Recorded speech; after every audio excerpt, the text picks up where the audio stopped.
തീവ്ര സാഹചര്യങ്ങളിലൂടെയും നമ്മുടെ നാട് കടന്നുപോയിട്ടുണ്ട്. അത്തരം സാഹചര്യങ്ങൾ തരണം ചെയ്യാൻ ചിലപ്പോൾ കുറച്ച് സാഹസികത വേണ്ടിവരും.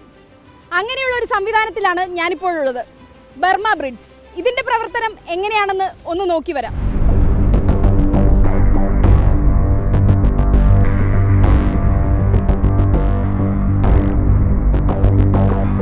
തറയിൽ നിന്നും ഏകദേശം 60 അടി പൊക്കത്തിൽ വരെ ബർമ ബ്രിഡ്ജ് നിർമ്മിക്കാൻ കഴിയും. പ്രത്യേക ട്രെയിനിങ്ങോ കാര്യങ്ങളോ ഒന്നും വേണ്ട.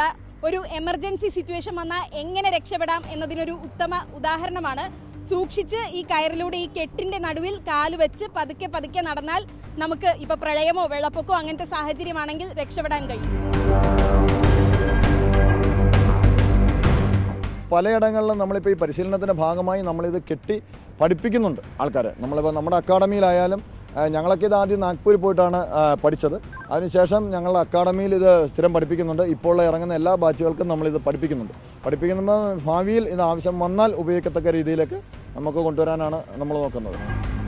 എങ്ങനെയുണ്ട് ബർമ ബ്രിഡ്ജ് കയറിയിട്ട്? വളരെ നല്ലതായിരുന്നു. ആദ്യമായിട്ടാണ്, ഫസ്റ്റ് ടൈമാണ് ഇങ്ങനെ കയറുന്നത്. എപ്പോഴും കിട്ടുന്ന ഒരു സന്ദർഭമല്ലല്ലോ, അതുകൊണ്ട് ഒന്ന് കയറിയിരുന്നു. ഭയങ്കര സ്പീഡായിരുന്നല്ലോ. എത്രയും പെട്ടെന്ന് താഴെ ഇറങ്ങാന്നുള്ളൊരു ഉദ്ദേശം. ഇനിയിപ്പോൾ ഒരു വെള്ളപ്പൊക്കം വന്ന ബർമ ബ്രിഡ്ജ് ഉണ്ടേ രക്ഷപ്പെടും അല്ലേ? പിന്നെ തീർച്ചയായിട്ടും രക്ഷപ്പെടും. ഭയങ്കര സാഹസികതയായിരുന്നല്ലോ. എങ്ങനെയുണ്ട് കയറിയിട്ട്? അടിപൊളി, സൂപ്പർ ആയിട്ടുണ്ട്. റെക്കോർഡും വിവേകത്തിലാണല്ലോ. അത് ഞാൻ പണ്ട് NCCയിലൊക്കെ പോയതിൻ്റെ ഒരു ഇതുണ്ട്, അങ്ങനെ പരിചയമുണ്ട്. ചെറിയ പരിചയമുണ്ട്. നല്ല അടിപൊളിയായിട്ടുണ്ട്. നമുക്ക് പേടിയില്ലെങ്കിൽ ഒരു ഇത് കയറി ചെയ്യാനൊക്കെ പറ്റും, ധൈര്യം ഉണ്ടെങ്കിൽ.